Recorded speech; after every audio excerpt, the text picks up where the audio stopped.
اهدنا الصراط المستقيم. Bismillahirrahmanirrahim. Assalamualaikum warahmatullahi wabarakatuh. Alhamdulillahi rabbil alamin, wal aqibatu lil muttaqin, wala udwana illa 'alal zalimin.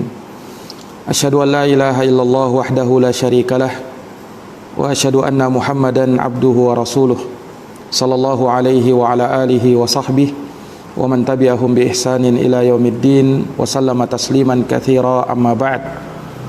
Allahumma arinal haqqa haqqan warzuqna ittiba'ah, wa arinal batila batilan warzuqna ijtinabah. Para hadirin, para pemirsa, para pendengar yang dirahmati dan dimuliakan oleh Allah, Alhamdulillah bi ni'matihi tatimmus salihat. Segala puji hanya bagi Allah yang dengan nikmat-nikmatnya tertunai segala amal-amal kebajikan. Salawat dan salam semoga tercurah limpahkan kepada junjungan kita Nabi Agung, Nabi besar Muhammad sallallahu alaihi wasallam, kepada keluarga dan para sahabat serta orang-orang yang senantiasa meniti jalannya sampai hari kiamat.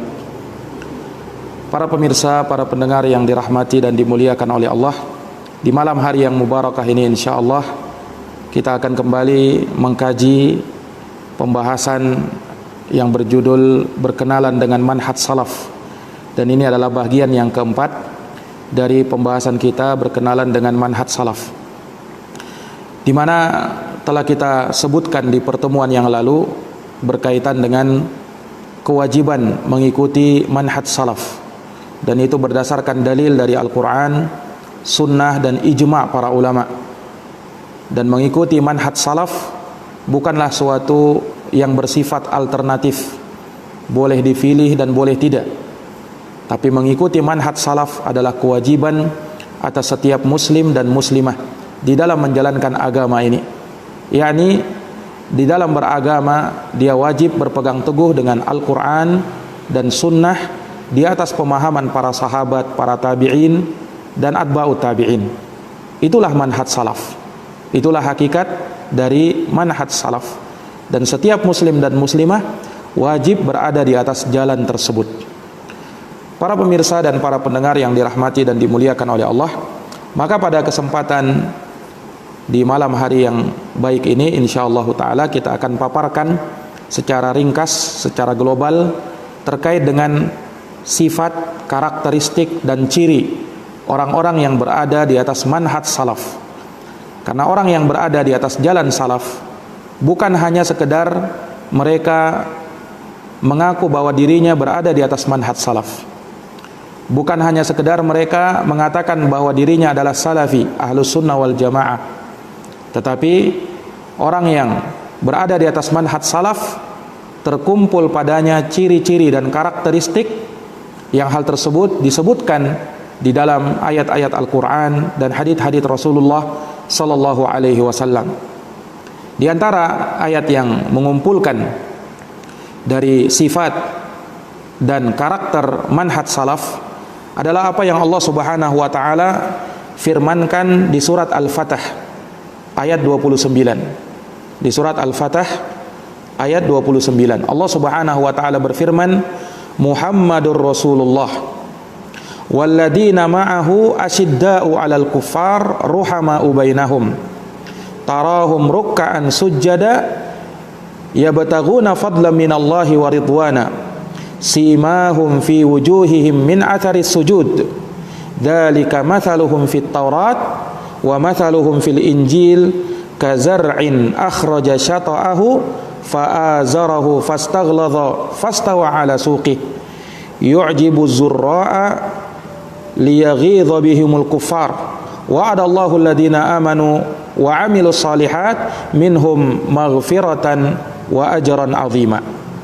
Dalam surat Al-Fatah ayat 29 Allah Subhanahu wa taala menyatakan Muhammad adalah utusan Allah, dan orang-orang yang bersamanya tegas terhadap orang-orang kafir dan saling merahmati antara sesama mereka.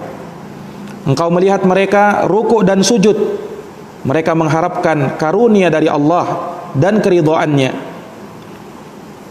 simahum fi wujuhihim min athari sujud. Tanda mereka terlihat di wajah-wajah mereka dari bekas sujud. Dzalika mathaluhum fit Taurah. Maka itulah permisalan mereka di dalam Taurat. Wa mathaluhum fil Injil, adapun permisalan mereka di dalam kitab Injil, kazar'in akhraja syata'ahu, seperti tanaman yang mengeluarkan tunasnya, fa'azarahu, kemudian ya, tunas tersebut menguatkan ya pokoknya, fastaghladha fastawa ala suqih, ya, hingga ia pun menjadi besar kemudian seimbang, yakni tegak lurus di atas tunas tersebut, yu'jibu zurra'a liyaghidha bihumul kuffar, yang mana hal itu ya membuat senang orang-orang yang menanamnya, untuk membuat jengkel orang-orang kafir terhadap mereka. Wa'adallahu alladhina amanu wa amilus solihat, dan Allah berjanji kepada orang-orang yang beriman dan beramal dengan amalan saleh, minhum, di antara mereka, maghfiratan wa ajran azima, ada ampunan dan pahala yang besar. Ini ayat yang mulia berbicara tentang ciri dan bagaimana karakter para sahabat Nabi SAW, dan di dalamnya terdapat penjelasan tentang manhaj salaf, ciri dan karakter mereka. Ayat ini yang insyaallah ta'ala akan kita jelaskan secara ringkas, dan kita akan sebutkan dari ciri karakteristik manhaj salaf yang seorang muslim dan muslimah hendaknya berada di atasnya kalau benar pengakuannya dia sebagai seorang salafi ahlus sunnati wal jamaah. Allah subhanahu wa ta'ala menyatakan Muhammadur Rasulullah, Nabi Muhammad sallallahu alaihi wasallam adalah utusan Allah. Maka ini pengkhabaran dari Allah subhanahu wa ta'ala bahwa Nabi kita Muhammad sallallahu alaihi wasallam adalah utusan Allah, dan ini tentu dari perkara yang tidak diragukan. Beliau adalah Rasulullah, beliau adalah utusan Allah subhanahu wa ta'ala untuk menyampaikan risalahnya. Dan ini penegasan dari ciri serta karakter dan sifat jalannya as-salaf, bahwa di antara manhaj salaf dan orang-orang yang berpegang teguh dengan jalan salaf, mereka, dari ciri mereka berdasarkan ayat ini adalah orang-orang yang berpegang teguh dengan sunnah Nabi sallallahu alaihi wasallam, berpegang teguh dengan jalan Rasulullah sallallahu alaihi wasallam. Ya. Mereka tidak hanya berpegang kepada Al-Quran saja tanpa mengikut sertakan Rasulullah sallallahu alaihi wasallam yang menjelaskan makna-makna dari Al-Quran. Tidak sebagaimana yang dipahami oleh mereka yang hanya memakai Al-Quran saja, kelompok yang dikenal dengan Al-Quraniyun. Mereka pengikut Al-Quran, mereka tidak mau pakai hadis. Mereka juga diistilahkan dengan ingkarus sunnah, para pengingkar sunnah. Mereka ini mengaku bahwa mereka hanya mengikuti Al-Quran saja, adapun sunnah mereka tidak mau ikuti. Dan ini adalah kedustaan dari mereka. Iya, sebab kalau mereka benar, Al-Quran memerintahkan untuk mengikuti Rasulullah sallallahu alaihi wasallam. Wa ma atakumur rasulu fakhudhu wa ma nahakum anhu fantahu. Segala yang dibawa oleh Rasul ambil dia, dan segala yang dilarangnya maka tinggalkan dia. Dan bagaimana bisa dia mengatakan hanya mengikuti Al-Quran, terus bagaimana dia melakukan ibadah kepada Allah? Bagaimana dia sholat? Bagaimana dia puasa? Karena di dalam Quran hanya perintah global, aqimus sholah, tegakkan sholat. Adapun jumlah rakaatnya, kemudian cara ruku dan sujudnya, bacaan Fatihahnya, itu tidak ada di dalam ayat Al-Quran. Semuanya kita dapatkan dalam hadits Nabi SAW. Demikian pula bagaimana dia mengerjakan puasa, bagaimana dia mau melaksanakan haji dan umrah, Yang Nabi mengatakan, "Khudhu anni manasikakum." Ambillah dariku tata cara manasik haji kalian. Bagaimana caranya? Kalau dia tidak mengambil dari sunnah Nabi sallallahu alaihi wasallam, maka klaim mereka sebagai pengikut Al-Quran saja ini adalah klaim yang dusta. Tidak mungkin Al-Quran tanpa hadits Nabi sallallahu alaihi wasallam. Maka di antara manhaj salaf yang utama, mereka berpatokan kepada Al-Quran dan sunnah. Ya, sumber rujukan mereka adalah Alkitab dan As-Sunnah. Dan mereka tidak membedakan antara keduanya di dalam memahami agama. Ya, karena sunnah Nabi SAW hakikatnya adalah penjelas dari Al-Quran.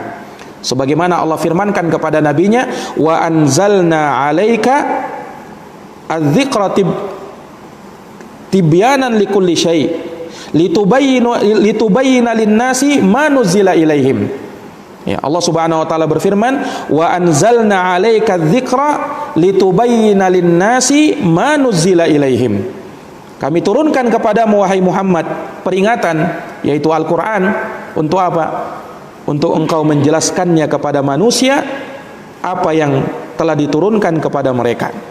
Jadi Rasulullah adalah penjelas terhadap ayat-ayat Al-Quran dan menafsirkan Al-Quran tersebut. Ya, ketika ayat berbicara di dalam Al-Quran, Allah Subhanahu wa taala berfirman, alladzina amanu wa lam yalbisu imanahum bidulmin ulaika lahumul amnu wa hum muhtadun. Ya, ayat menyebutkan orang-orang yang beriman dan tidak mencampur adukan imannya dengan kezoliman, kezoliman umum. Tapi Nabi tafsirkan bahwa kezoliman di situ maknanya adalah kesyirikan. Inna syirka la zulmun azim. Sebab kesyirikan adalah kezoliman yang paling besar. Iya. Dan hadits Nabi SAW, sunnah Nabi SAW menjelaskan hukum yang terkadang tidak ada disebutkan di dalam Al-Quran. Contohnya misalnya terkait masalah halalnya bangkai laut. Disebutkan di dalam hadits Nabi, di dalam Al-Quran tidak akan kita temukan. Rasulullah mengatakan ketika menjelaskan tentang air laut, huwat tuhuru ma'uhu al-hillu maitatuh. Air laut itu dapat mensucikan dan halal bangkainya. Halal bangkainya. Demikian pula terkait dengan haramnya makan ya hewan yang punya taring, hewan buas. Ini tidak ada penyebutannya di dalam Al-Quran. Yang ada penyebutannya di dalam hadits Nabi sallallahu alaihi wasallam. Ya. Maka hadits Nabi sallallahu alaihi wasallam menjelaskan terkait apa yang ada di dalam Quran, menafsirkan Quran dan juga menjelaskan atau menambah hukum yang tidak disebutkan di dalam Al-Quran. Ya. Maka ini dari ciri dan karakteristik manhaj salaf. Mereka tidak memisahkan antara Quran dan sunnah di dalam memahami agama. Ya. Kemudian juga dari ciri manhaj salaf, ya, mereka menegakkan kedudukan Rasulullah sallallahu alaihi wasallam dan mereka menjalankan konsekuensi dari kedudukan beliau sebagai Rasul Allah Subhanahu wa taala. Yang mana dengan hal tersebut kita wajib untuk mencintai Rasulullah di atas segalanya. Kita wajib mencintai Allah dan Rasulnya di atas segalanya. Dan disitulah kita akan mendapatkan manisnya iman. Ayyakunallahu wa rasuluhu ahabba ilaihi mimma siwahuma. Allah dan Rasulnya lebih dia cintai daripada selain Allah dan Rasulnya. Kemudian dia mentaati segala yang diperintahkan oleh Nabi. Ta'atuhu fima amar. Segala perintah dia taati. Kemudian yang ketiga, wa tasdiquhu fima akhbar. Membenarkan semua yang dikabarkan oleh Nabi sallallahu alaihi wasallam. Kemudian yang keempat, wajtinabu ma naha anhu wa zajar. Menjauhi segala yang beliau larang dan beliau kecam. Dan yang kelima, wa alla yu'badallahu illa bima syara'. Tidak beribadah kepada Allah Subhanahu wa taala kecuali sesuai dengan apa yang Allah Subhanahu wa taala syariatkan. Tidak beribadah kepada Allah kecuali sesuai dengan apa yang Rasulullah sallallahu alaihi wasallam syariatkan. Iya. Maka ini dari konsekuensi beliau sallallahu alaihi wasallam sebagai utusan Allah Subhanahu wa taala. Pengakuan kita beliau sebagai utusan Allah Subhanahu wa taala. Iya. Dan perlu diingat kedudukan Rasulullah sebagai pemberi kabar gembira dan pemberi peringatan. Iya. Dan beliau SAW adalah seorang Rasul. Harus kita tahu kedudukan beliau, sehingga tidak boleh kita dustakan. Di satu sisi beliau adalah hamba Allah, Abdullahi wa Rasuluh. Maka beliau tidak boleh kita sembah. Maka kedudukan Nabi sebagai hamba dan Rasul Allah ini membantah orang-orang yang menyepelekan kedudukan Nabi dan membantah orang-orang yang gulu berlebih-lebihan terhadap kedudukan Rasulullah SAW sampai mengangkat beliau layaknya seperti Tuhan yang disembah. Nabi SAW adalah hamba Allah yang juga beribadah kepada Allah, sehingga tidak boleh untuk disamaratakan kedudukannya dengan Allah Subhanahu wa taala. Nah, maka ini Rasulullah sallallahu alaihi wasallam ya, dari kedudukan beliau yang Allah Subhanahu wa taala ingatkan di dalam banyak Al-Qur'an. Kemudian para jamaah sekalian, para pemirsa yang dirahmati oleh Allah, dari sini juga nampak tatkala Ahlus Sunnati wal Jamaah bahwa dari manhaj salaf mereka mengikuti sunnah Nabi, mereka juga memperingatkan umat dari bahaya apa yang menjadi lawan sunnah tersebut, yaitu bid'ah di dalam agama. Maka mereka ingatkan umat dari bahaya bid'ah, dan ini dari perkara yang harus dijelaskan. Iya. Kenapa? Karena Rasulullah SAW sendiri yang telah jauh hari memperingatkan umat dari bahaya bid'ah. Sebelum munculnya bid'ah itu, Rasulullah SAW dalam setiap khutbahnya beliau mengingatkan, fa inna asdaqal hadithi kitabullah wa khairal huda huda Muhammadin sallallahu alaihi wasallam wa syarral umuri muhdatsatuha fa inna kulla muhdatsatin bid'ah wa kulla bid'atin dhalalah wa kulla dhalalatin finnar. Rasul mengingatkan dari perkara baru yang diada-adakan di dalam agama, karena sesungguhnya setiap perkara baru adalah bid'ah, dan setiap bid'ah adalah kesesatan, dan kesesatan tempatnya di dalam neraka. Itu sabda Nabi SAW. Beliau peringatkan umatnya dari bahaya bid'ah. Jangan sampai umat ini terjerumus ke dalamnya. Nah, dan Nabi SAW mengingatkan dari para pelaku bid'ah. La'anallahu man awa muhdithan. Allah melaknat orang-orang yang membantu para pelaku bid'ah. Dan kalau dibaca muhdatsan, Allah melaknat orang-orang yang membantu terselenggaranya perbuatan bid'ah itu. Ini peringatan dari Nabi SAW. Maka selain kita jelaskan kepada umat tentang sunnah, maka kita pun perlu menjelaskan lawan dari sunnah itu, yaitu bid'ah. Sebab tidaklah bid'ah ditegakkan melainkan hal tersebut akan mematikan sunnah. Akan mematikan sunnah. Nah, ini dari perkara yang perlu untuk dijelaskan kepada manusia. Maka dari manhaj salaf, mereka pun memperingatkan manusia dari bahaya bid'ah di dalam agama. Ingat, bahaya bid'ah di dalam agama, bukan terkait dengan perkara dunia. Kalau dalam perkara dunia, nah, handphone bid'ah, tapi bid'ah dunia tidak ada hukumnya di dalam agama. Iya. Nah, ini bukan pembahasannya. Tapi kalau di dalam agama seorang menambah-nambah perbuatan yang tidak pernah diajarkan di dalam agama ini, tidak ada dalilnya sama sekali. Naam, baik secara umum maupun secara khusus. tidak ada yang bisa membenarkannya perbuatan tersebut, maka ini bid'ah di dalam agama dan kita peringatkan umat darinya. Para hadirin, para pemirsa yang dirahmati dan dimuliakan oleh Allah, maka ini dari manhaj salaf. Dan lihat ayat berikutnya, di sambungan ayat Allah mengatakan walladina ma'ahu, dan orang-orang yang bersama beliau, yaitu para sahabat Nabi SAW secara khusus dan secara umum kaum mukminin yang mengikuti jalannya Rasulullah SAW dan jalannya sahabat Rasulullah SAW. Inilah jalannya as-salaf. Inilah jalannya as-salaf.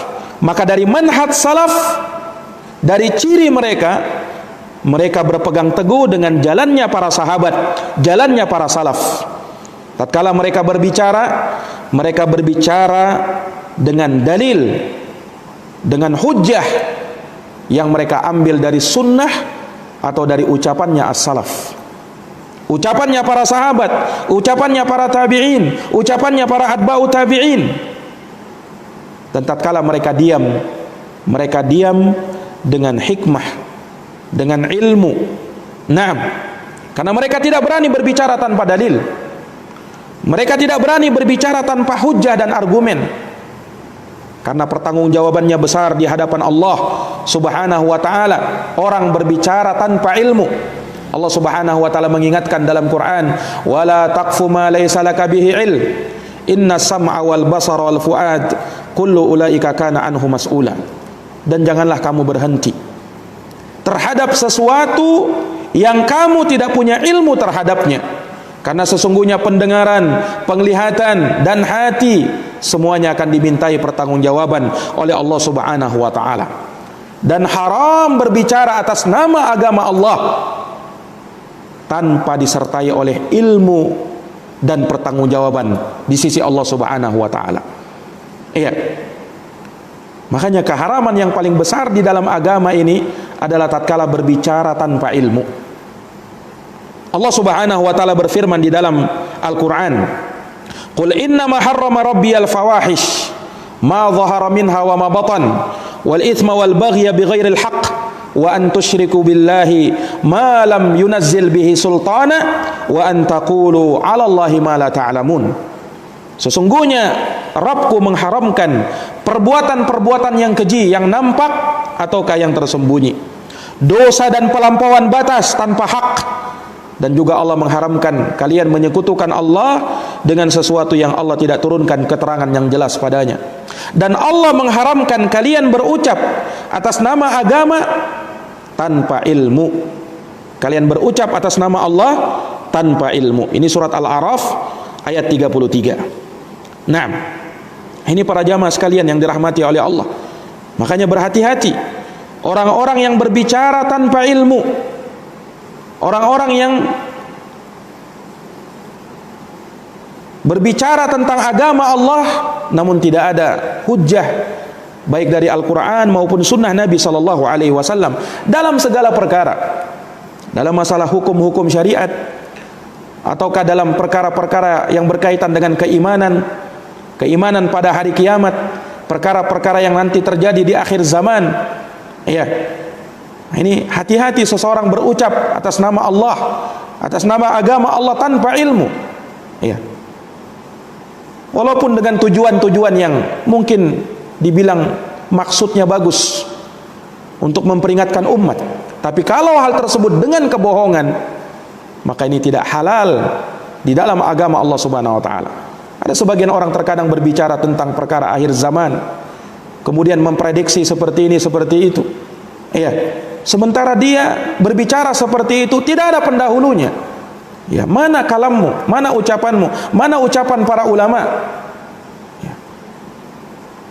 Mereka memprediksi seperti ini dan seperti itu dari perkara-perkara yang terjadi di akhir zaman, dan terkadang mereka terlalu lancang memakai hadits Nabi kemudian menafsirkannya sendiri sesuai dengan apa yang mereka anggap cocok di zaman sekarang ini.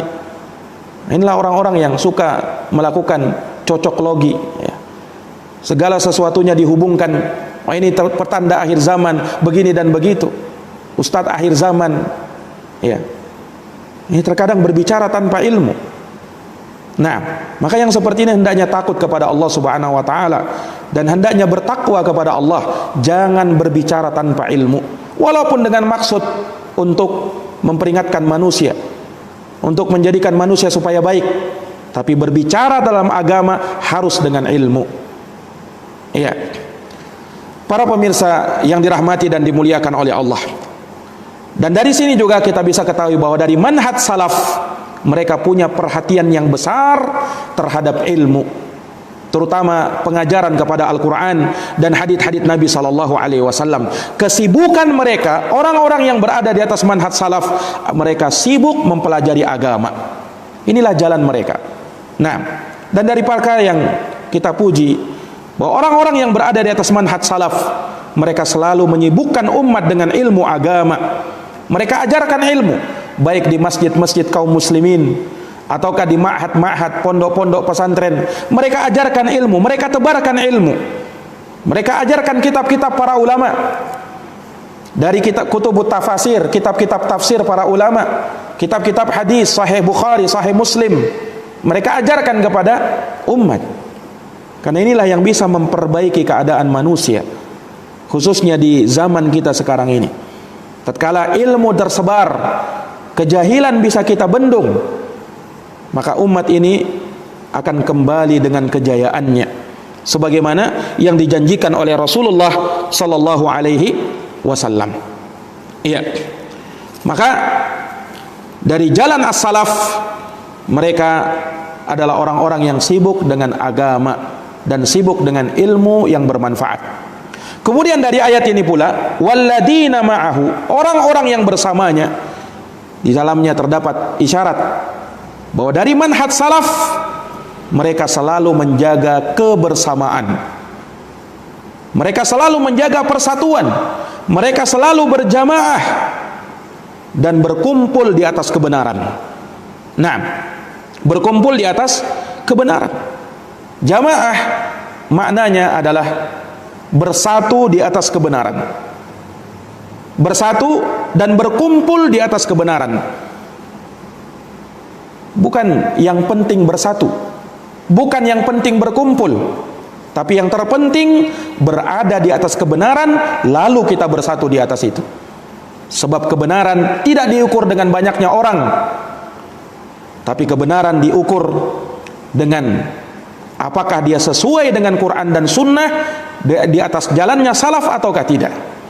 Entah dia seorang diri ataukah tidak, entah dia seorang diri ataukah dia berkumpul dengan yang lainnya. Inilah jamaatul haq, jamaah kebenaran, yang dikatakan oleh sahabat Ibnu Mas'ud, al jamaatu ma wafaqal haq wa in kunta wahdak. Jamaah itu adalah yang mencocoki kebenaran walaupun engkau seorang diri, walaupun engkau seorang diri. Kemudian dari manhaj salaf, mereka juga bersatu dan menjaga kebersamaan, persatuan tersebut di atas seorang penguasa, pemimpin yang sah, yang memimpin di sebuah negeri. Mereka jaga persatuan dan mereka senantiasa mendengar dan taat kepada penguasa, kepada pemerintah. Mereka tidak mau memberontak penguasanya, mereka tidak mau khuruj alal hukam.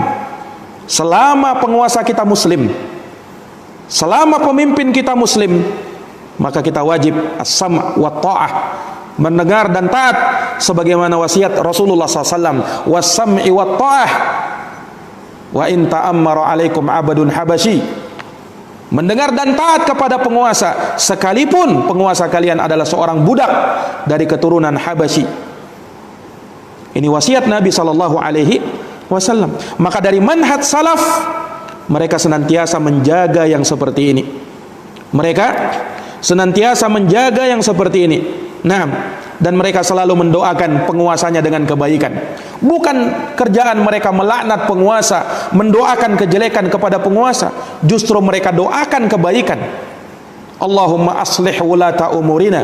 Ya Allah, perbaikilah keadaan penguasa-penguasa kami, pemimpin-pemimpin kami. Dan itu dari apa yang dipegang oleh ulama salaf. Al-Imam Al-Fudail Ibnu Iyad mengatakan, "Lau anna li da'watan mustajabah ma ja'altuha illa lisultan. Seandainya aku punya doa yang langsung diijabahi oleh Allah, niscaya aku tidak peruntukkan kecuali untuk penguasa. Karena baiknya penguasa, baiknya seluruh masyarakat. Rusaknya penguasa, rusaknya seluruh masyarakat. Ini fikih seseorang. Dan ia tidak bergampangan di dalam berbicara di depan umum tentang kejelekan penguasanya. Tetapi mereka memberikan nasihat yang terbaik. Kalau didengarkan, alhamdulillah. Kalau tidak, maka dia telah menjalankan kewajibannya. Kewajiban kita mendengar dan taat, kata Nabi, isma' wa ati' wa in duriba dhahruka wa ukhida maluk. Dengar dan taat, walaupun punggungmu harus dipukul dan walaupun hartamu harus diambil. Dengar dan taat. Man kariha min amirihi syai'an falyasbir.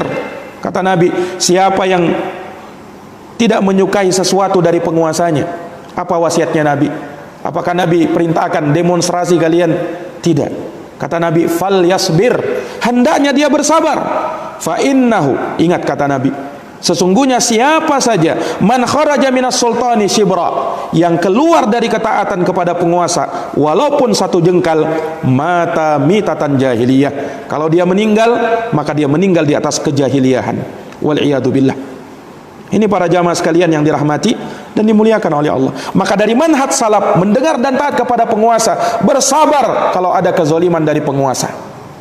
Jadi bukan mereka, kerjaan mereka, dan bukan dari manhaj salaf mereka melakukan demonstrasi di mana-mana, ya, melakukan unjuk rasa ini dan itu, enggak. Ya. Tapi mereka bersabar dengan keadaan yang ada. Sabar bukan artinya ya mereka tidak melakukan usaha dan upaya, tetap perbaikan dilakukan, tetapi tetap berada di atas jalan, rel dan manhaj yang dibenarkan. Ini para pemirsa yang dirahmati dan dimuliakan oleh Allah Subhanahu wa taala. Kemudian lihat bagaimana ciri mereka berikutnya. Asyidda'u 'alal kuffar, ruhama'u bainahum. Dari sifat karakter manhaj salaf ya, bahwa mereka adalah orang-orang yang tegas kepada orang-orang kafir dan merahmati sesama mereka. Kalau orang kafir jelas kekafirannya, ya, mereka tegas kepadanya. Bukan artinya kita tidak boleh berbuat baik kepada orang kafir. Tidak. Berbuat baik kepada orang kafir diperbolehkan di dalam agama. Bersikap adil kepada mereka diperbolehkan. Dan Ahlus Sunnah wal Jamaah ya, di dalam bab kafir mengkafirkan, mereka berhati-hati di dalamnya, karena mereka mengingat hadits Nabi sallallahu alaihi wasallam, man qala li akhihi ya kafir, siapa yang berkata kepada saudaranya wahai kafir, faqad ba'a biha ahaduhuma, maka harus ditanggung oleh salah satu dari keduanya. In kana kama qala, kalau benar yang dia katakan, wa illa hara ilaih, kalau tidak maka ucapan itu bisa kembali kepada dirinya. Tidak sebagaimana jama'atut takfir yang terlalu mudah mengkafir-kafirkan kaum muslimin. Ahlus sunnah di dalam hal ini mereka pertengahan. Tidak seperti orang yang gulu ekstrim, terlalu mudah mengkafirkan kaum muslimin, dan tidak juga seperti orang liberal yang bahkan orang kafir mereka tidak berani kafirkan. Tidak juga seperti mereka, berada di pertengahan. Ya, orang kafir yang jelas kekafirannya mereka kafirkan. Ya, dan mereka tidak sembarangan dalam mengkafirkan kaum muslimin. Naam. Dan ingat, mereka Ahlus Sunnah wal Jamaah ruhama'u bainahum, saling merahmati di antara sesama mereka. Tegas kepada orang kafir, merahmati di antara sesama mereka. Disinilah terdapat akidah wala dan bara. Mana loyalitas kita berikan kepada siapa, dan mana bara kita benci dan berlepas diri kepada siapa, harus jelas. Nah, wala dan bara. Dan dari sinilah adanya prinsip amar ma'ruf nahi mungkar. Bukan hanya saja kita menyuruhkan manusia kepada perkara yang ma'ruf, sementara nahi mungkar tidak ada. Ada amar ma'ruf dan ada nahi mungkar. Sebagaimana ada wala dan ada bara. Bukan hanya sekedar loyalitas kita ajarkan, bara juga perlu kita ajarkan kepada manusia. Namun harus sesuai dengan apa yang telah diajarkan di dalam agama, tepat sasarannya, ya, sesuai dengan apa yang dibimbingkan oleh para ulama kita rahimahumullahu ta'ala. Dan inilah prinsip yang tertanam dari kalimat tauhid la ilaha illallah, yang di dalamnya terdapat dua rukun, an-nafyu wal itsbat, penafian dan penetapan, penolakan dan penetapan. Disitulah ada akidah wala dan bara. Nah, dari sini para pemirsa yang dirahmati oleh Allah menunjukkan bahwa tatkala kita tahu bahwa al-wala wal bara ini bagian dari permasalahan akidah, maka ini menunjukkan bahwa dari manhaj salaf, dari ciri dan karakteristik manhaj salaf, mereka punya perhatian terhadap urusan akidah. Akidah yang pertama yang mereka ajarkan, tauhid pertama yang mereka jelaskan kepada manusia, karena inilah pondasi, itulah dasar di dalam agama. Maka itu yang pertama mereka jelaskan kepada manusia. Iya, mereka punya perhatian terhadap perkara akidah atau tauhid. Mereka tidak tinggalkan perkara tersebut, mereka jelaskan.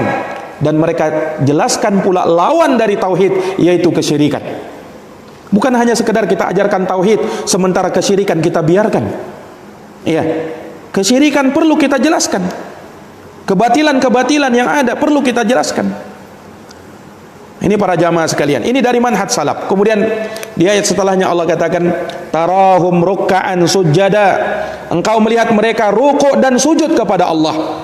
Ini dari sifat mereka, bahwa manhaj salaf dibangun di atas ilmu dan juga dibangun di atas amalan.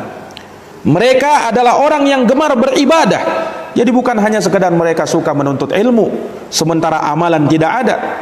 Mereka gabungkan antara dua perkara, ilmu yang bermanfaat dan amalan soleh.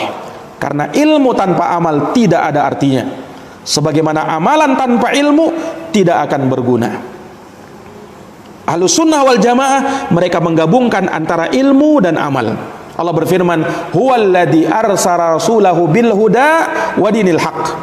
Dialah Allah yang telah mengutus rasulnya bil huda, dengan membawa petunjuk. Maksudnya dengan membawa ilmu yang bermanfaat, wadinil haq, dan agama yang hak. Maksudnya dengan membawa amalan soleh, sebagaimana yang ditafsirkan oleh para ulama. Maka dari manhaj salaf, orang yang berada di atas manhaj salaf, mereka punya perhatian terhadap perkara ibadah, amalan, terutama yang wajib-wajibnya, dan mereka hiasi amal mereka dengan sunnah-sunnahnya. Nah, kemudian apa? Yabtaghuna fadlan minallahi wa ridwana. Mereka berusaha mencari karunia dari Allah dan keridhaannya. Maka ini menggambarkan keistiqomahan mereka dan keikhlasan mereka di dalam agama ini. Iya. Mereka membangun amalnya di atas dua perkara, ikhlas dan mutabaah. Inilah manhaj salaf. Mereka tidak sembarang beramal. Mereka perhatikan syarat dari amalan itu, apakah sudah ikhlas. Kemudian kalau sudah ikhlas, mereka perhatikan yang kedua, apakah sudah sesuai dengan tuntunan Rasulullah SAW. Sebab amalan tidak diterima kecuali dengan dua syarat ini, ikhlas dan mutabaah, harus sesuai dengan sunnah Rasulullah SAW. Kemudian dikatakan simahum fi wujuhihim min atharis sujud, tanda mereka terlihat di wajah-wajah mereka dari bekas sujud-sujud mereka. Yani ada pemandangan yang bagus di sana, dan dikatakan bahwa mereka ini adalah orang-orang yang khusyuk, orang-orang yang tawadhu, yang rendah hati. Itu nampak dari pengaruh amal mereka, ya, nampak dari perbuatannya, nampak dari ucapannya. Ya, ini pengaruh asar dari amal kebaikan. Itu bukan hanya berada pada iman mereka tertanam di dalam hati, lisan dan perbuatannya tidak bagus.